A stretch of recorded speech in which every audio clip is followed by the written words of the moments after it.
A while back, I did a video on the timeline of Stephen King adaptations, and what we covered in that video were all theatrical films, and a lot of the comments were, hey, you forgot this one, or what about this one? But those ones were either made for TV movies, or TV series, or miniseries, and that's what we're covering today. Today we're going to go through the timeline of all the rest of the Stephen King adaptations, and cover everything that was a miniseries, made for TV movie, a TV series, and a couple other random things, because there's no shortage of King adaptations. In the earliest days of King's career, the second adaptation of his work was on the small screen. By this point, the only filmed version of his work was Carrie, but in 1979 there was the TV version of Salem's Lot. It was a miniseries that ran on CBS in 2 installments that were 2 hours each, 90 minutes or so without commercials.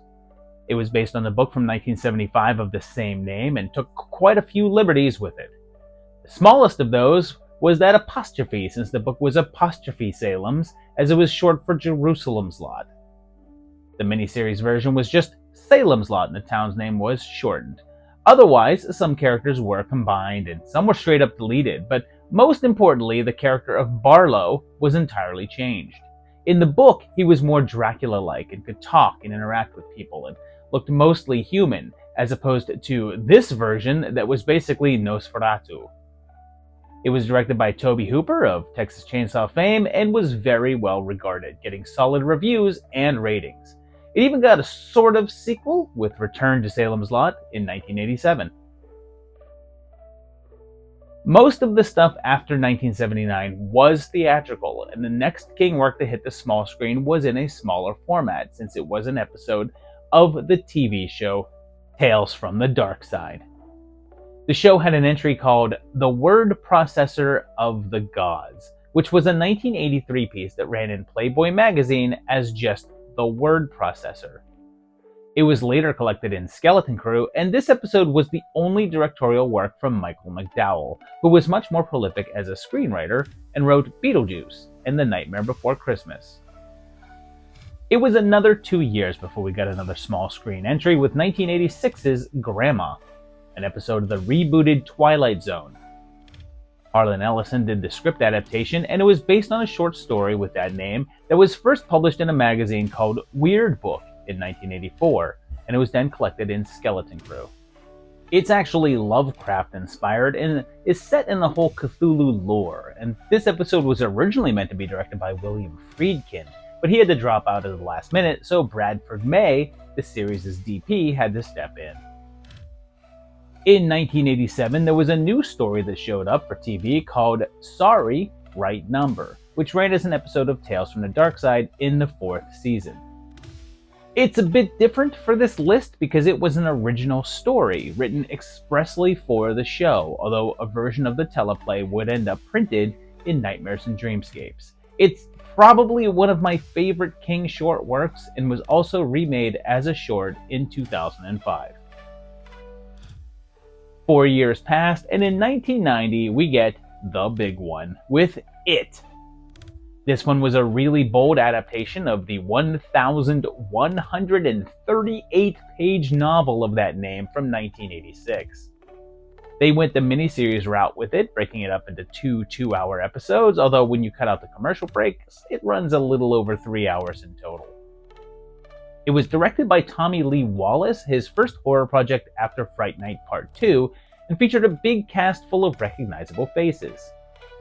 Originally, George Romero was slated to handle it, but he eventually had to leave the project due to scheduling issues. Many changes were made to the novel, mainly chopping out a lot of the content to fill the time allotted, so some of the subplots were removed, as well as that notorious underage gangbang scene. It was a huge success in the ratings, even if the reviews were mixed overall, although everyone seemed to praise the performance of Tim Curry as Pennywise.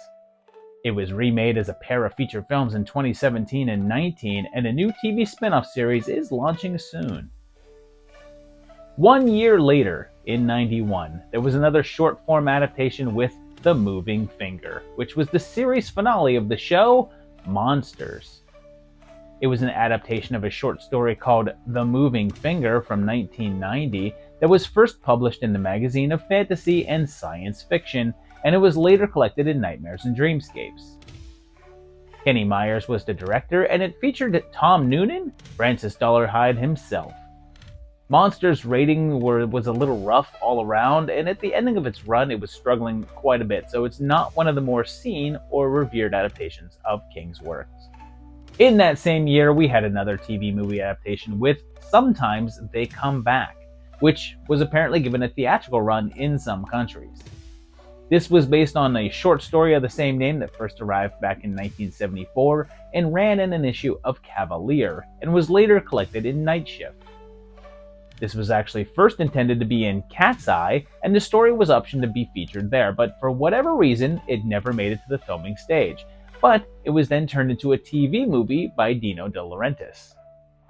The director was Tom McLaughlin of Friday 6 fame, and it first ran on CBS. Later, there would be 2 follow-up films that went straight to video called Sometimes They Come Back, ... again, and Sometimes They Come Back, ...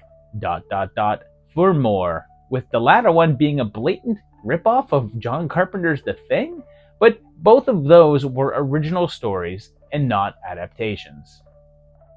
Also that year, there was another original screenplay for a TV miniseries called Golden Years. This was a 7-episode series that played on CBS, and King referred to it as a novel for television. There were several directors involved, but one of them was regular King collaborator Michael Gornick, and it tied to other King works by featuring The Shop, the government agency that were the main villains featured in Firestarter. King did full scripts for the first 5 episodes, but only outlines for the final 2, and the series ended on a cliffhanger, as there was the intention to continue the story in a second season. However, CBS decided not to move forward with it, so King asked if he could do it like a shorter 4-hour season to end the story, but the network said no to that as well.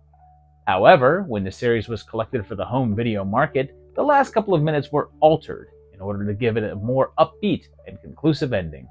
1 year later, in '92, there was another original screenplay, but this one for the big screen with Sleepwalkers. This was the first time that the writer had done a theatrical screenplay that wasn't adapting one of his own works, and Rupert Wainwright was originally meant to direct, but King pushed for Mick Garris, and they ended up giving him the job. It did okay, since it had a budget of $15 million and ended up making $30 million, but that's far from a big hit, and the reviews were primarily negative. There were talks of a sequel, with the studio saying that they wanted to do one if the film was successful, and a treatment was written for one, done by Tabitha King, Stephen's wife, which featured a women's basketball team. But even after the movie debuted at number 1, they ended up not moving forward with it. It was back to miniseries land in 1993 when ABC gave us The Tommyknockers, which was based on a book from 1987 called The Tommyknockers. It ran for 2 episodes of 2 hours each, and again is right around 3 hours when the commercials were removed. John Powers was the director, although he mainly just did TV movies. It was a really troubled shoot due to a rushed production with a crazy schedule that included rewrites. A number of changes were made to the book, including a much happier ending, but the series was very critically derided.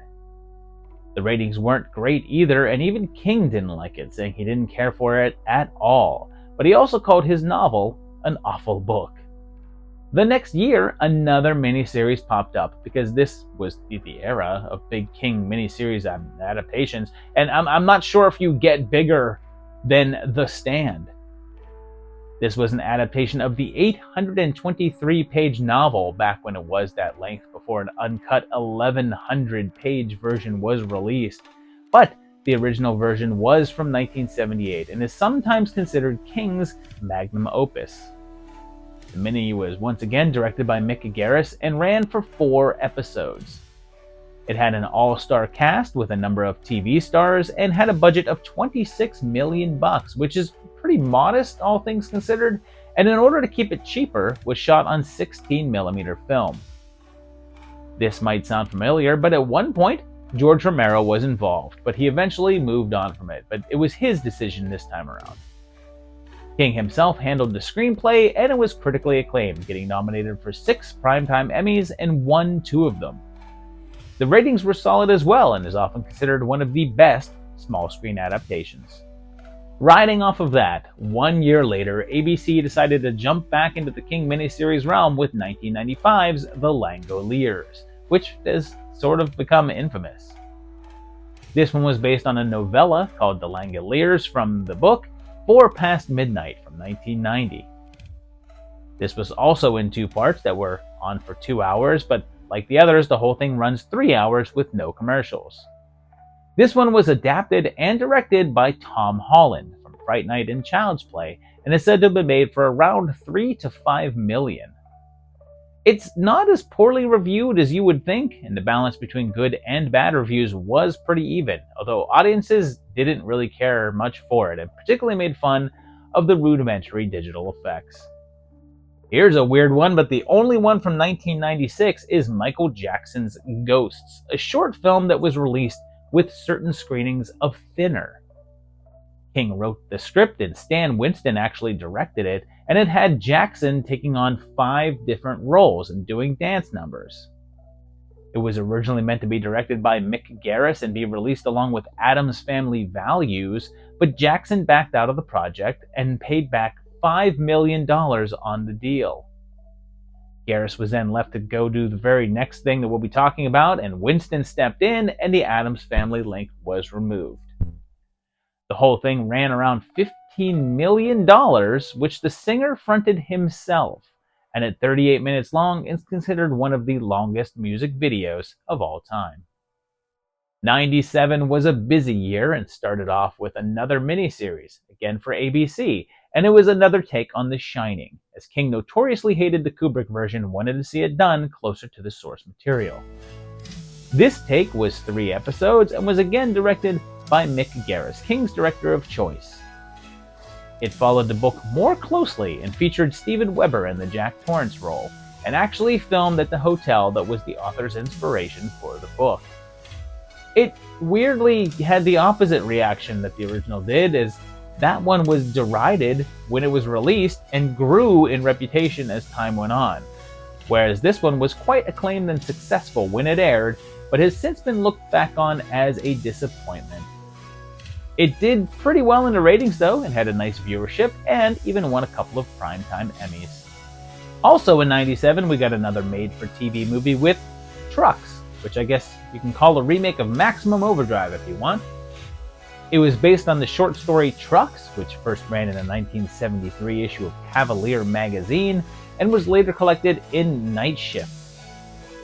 This version was made expressly for the USA Network and features a less cocaine-influenced take on the story, and was directed by Chris Thompson, and he'd only do a few more things afterwards.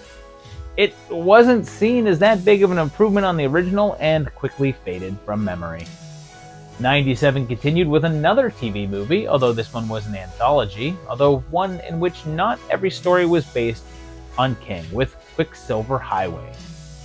It featured a short called Chattery Teeth, based on a story from 1992 of the same name that was first printed in a magazine called Cemetery Dance. King was a regular reader of the small-scale production and just sent them an unsolicited short story for them to run, and it helped boost their name and recognition. The story would later be collected in Nightmares and Dreamscapes, and this adaptation was once again handled by Mick Garris, who directed both segments of the movie, with the other being based on a Clive Barker short. Also in 97 was another small-screen anthology adaptation with the revelations of Becca Paulson, which was done as an episode of the revival of The Outer Limits. It was from a short from 1984 with the same name that first ran in an issue of Rolling Stone magazine, and it was later put into a limited edition version of Skeleton Crew. If the name sounds familiar, it's because the character of Becca is also featured in The Tommyknockers, and that book was a reworked and expanded version of this short story. Here's a weird one. In 1998, in India, there was a television series called Whoa, which was a form of a version of It. It ran for 52 episodes, each one a half hour. So I think when you add up the whole running time, it's just a little longer than It Chapter 2. It makes some drastic changes to the overall story, but elements of It were kept pretty true, and instead of Pennywise, it revolves around a clown creature called Woe. Here's one I was completely unaware of, but also in 1998, King wrote an episode of The X-Files. It wasn't based on any existing works, and instead was an original concept. It was directed by Kim Manners. It's about an evil doll called a Chinga, and was done because King was a fan of the show and really wanted to be a part of an episode. It ended up running in the 5th season and did well in the ratings, but wasn't reviewed all that well. 1999 took us back into TV miniseries territory, our first one of those in a while. But it's only been 2 years in context, and it's Storm of the Century. This broke the pattern of the others because it's an original screenplay written just for this miniseries, although it was then made into a book afterwards. It was 3 episodes long and directed by Craig R. Baxley, who will do some more stuff that we'll talk about very soon, and this was once again aired on ABC. It was enjoyed by critics and did pretty well in the ratings, and King himself has said that it's his favorite of all of the TV productions that he was involved in. There was a 3-year gap here, and the next one came in 2002 with another ABC miniseries, unofficial home of King Minis, and we have Rose Red. This one was yet another original screenplay that King wrote, one that he originally conceived of as a feature film, but he then decided to expand it into a teleplay for a miniseries. Craig Baxley would come back to handle this one as well, and it also ran for 3 episodes that were 2 hours each. There was an interesting bit of marketing here, since there was a novel that spun out of it called The Diary of Ellen Rimbauer, My Life at Rose Red. It was a supposed memoir that was written by the film's main character, although it was actually written by Ridley Pearson. This was another hit, and it got good reviews, although they weren't as glowing as hoped. Most of the reviews were like, this is good, but not great. It also got a prequel TV movie based on that spin-off book in 2003, but King had no involvement in that. Also in 2002, there was another bit of deja vu, as there was yet another TV film, a remake of one of the very first King adaptations in Carrie. It was based on the novel from 1974 and previously had been done by Brian De Palma in 1976. This version was made from NBC and was produced and written by Brian Fuller of Hannibal fame, and it was directed by David Carson, and was one of his only features as opposed to his large number of TV series directing gigs. May's Angela Bettis stepped into the title role, and it made some key changes to the book, most notably the ending in which Carrie survives. This is because the film was actually intended to serve as a backdoor pilot and possibly lead into a potential series. And although the ratings were good, the reviews and reactions weren't, so no follow-ups were ordered. O2 was pretty busy with King stuff, since there was that miniseries, a TV movie, and now a whole TV show with The Dead Zone. Based on the book from 1979, this was earlier adapted by David Cronenberg in 1983, but this take was clearly very different. This version was a full series with Anthony Michael Hall as Johnny Smith, using his psychic powers to solve crimes. It was originally commissioned for UPN, but when they ended up passing on it, USA decided to run with it and brought it to life, where it ended up being a nice success and ran for 6 seasons and a total of 80 episodes. When it was finally canceled, there was discussions of it being picked up by Sci-Fi, but nothing ever came out of it. There was a 2-year gap, but in 2004 there was another miniseries, although this wasn't for ABC and instead was brought on by TNT, a station that I wasn't sure still existed, but it apparently does, and it's Salem's Lot. This is the second adaptation here, and the second miniseries of that 1975 book, with this one also running for 2 episodes. This one didn't have Tobe Hooper directing though, and instead was handled by Michael Salem, most known for being a cinematographer, but he had also directed. This was truer to the book in that it kept the character of Barlow closer to his source incarnation as opposed to the earlier Nosferatu-style vampire. The reviews weren't that great, and it did okay numbers for cable TV, although it was a fraction of what the ABC minis drew in. Also in 2004, there was another TV series that is only partially an original series with Kingdom Hospital. This one was actually based on an existing property, a Danish show called The Kingdom that was from Lars von Trier. King adapted it at first, meaning to make it a miniseries, but it soon grew into a full-fledged season of a show. He would write the first handful of episodes and then handed that off to other writers, and it went for 13 episodes on ABC. It got mixed reviews though, and the ratings were lackluster, causing the network to cancel it after one season. 2 more years passed, and in 2006, ABC jumped back into the fray with Desperation. And I don't mean that they jumped in with Desperation. I mean that was the name of the film. It was based on a book from 1996 called Desperation, and King handled the screenplay himself. Once again, it was directed by the writer's favorite guy, Mick Garris, and it got good reviews, but they put it up against American Idol at the height of its popularity, so the ratings were very disappointing. Another one from 2006 is another miniseries, this one an anthology called Nightmares and Dreamscapes. As you'd expect, most of the series featured are from the 1993 collection of shorts with that title, but it also covered a few from other collections. It was aired on TNT, much like the Salem's Lot mini, and was 8 episodes long. The collected shorts included Battleground in the first episode, which was originally from Night Shift, Crouch End, Omni's Last Case, The End of the Whole Mess, The Road Virus Heads North from Everything's Eventual, The Fifth Quarter, Autopsy Room 4, also from Everything's Eventual, and You Know They've Got a Hell of a Band. It was given some decent reviews, but it never really got as much attention as some of the others did. There was then a 3-year gap between films, and the next one didn't arrive until 2009 with another go at Children of the Corn. Like the theatrical film, it was based on the 1977 short story that first ran in Penthouse and then was collected in Night Shift. Much like the other, some additions and padding out had to be done to make the short a feature-length film, and the director was Donald P. Borchers, who was mostly known as a producer. He desperately wanted King involved and sent him a copy of the script, but received back a letter from his attorneys saying he was not interested. It premiered on the Sci-Fi Channel to mostly negative reviews. 1 year later, in 2010, another series happened with Haven.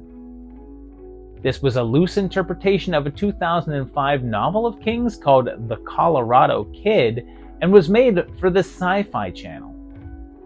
It lasted a while, running for 5 seasons and spanned 78 episodes and received mixed reviews but decent ratings for a cable network.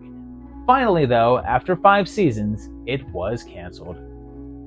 In 2011, a new player entered the ring with a miniseries on A&E called Bag of Bones. This was based on a book with that name from 1998 and spanned 2 episodes.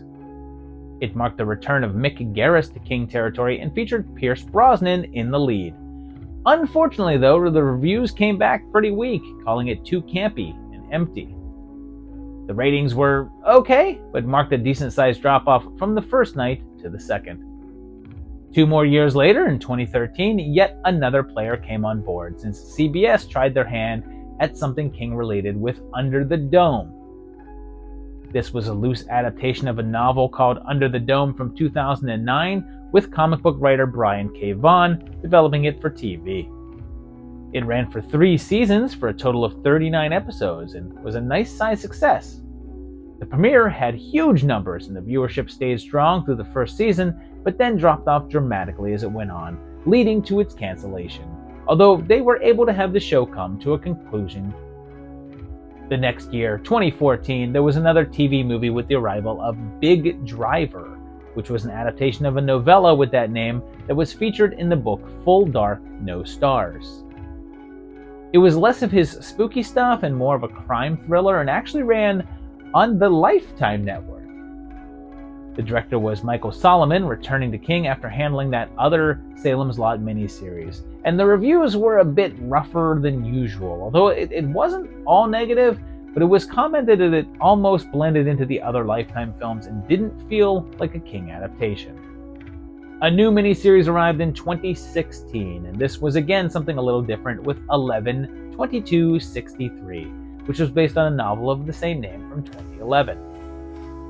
This was made for Hulu and ran for 8 episodes, although the length of them varied. It was more of a science fiction tale than anything and had James Franco in a producer's role, and he also played the lead character.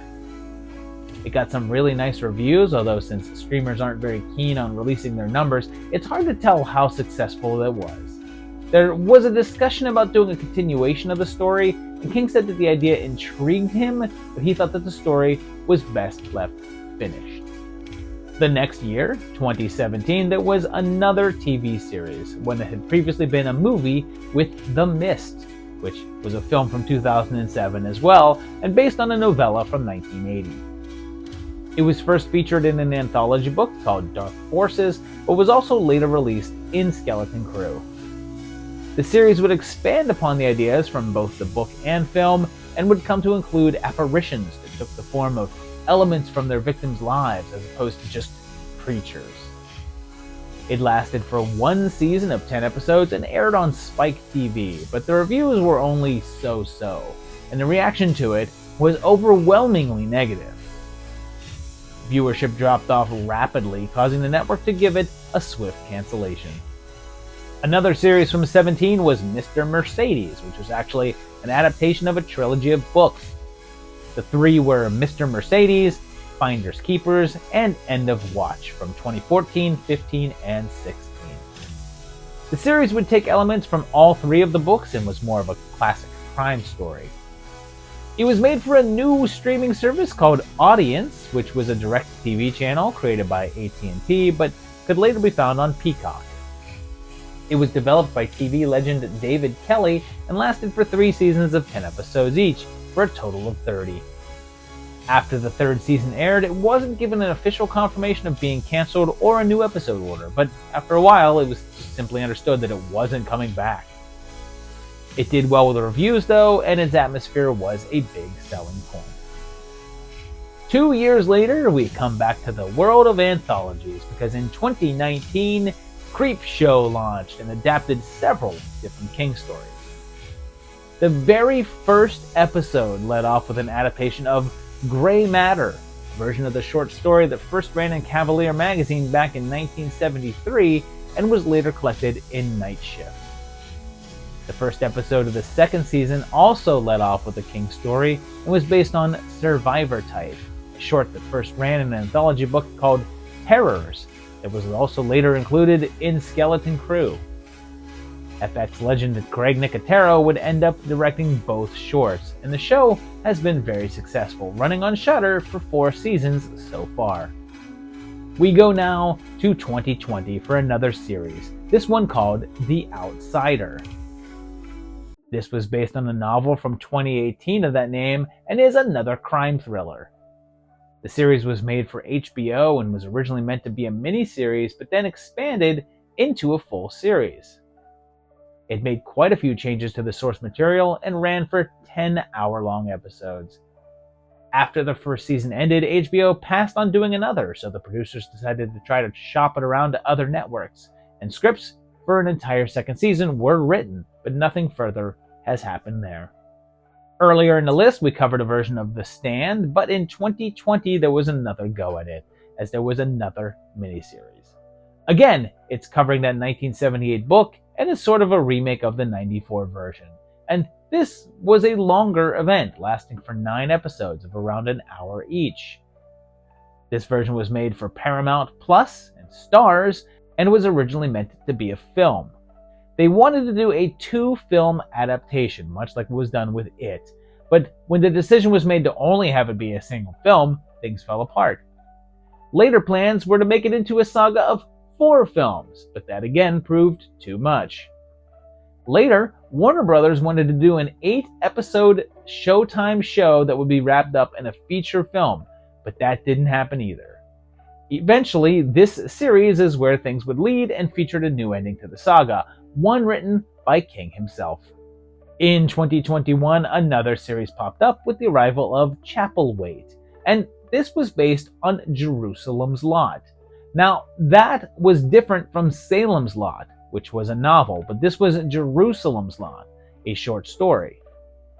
That one was first published back in '78 in Night Shift and would also later show up in versions of Salem's Lot, and was basically a prequel to that story.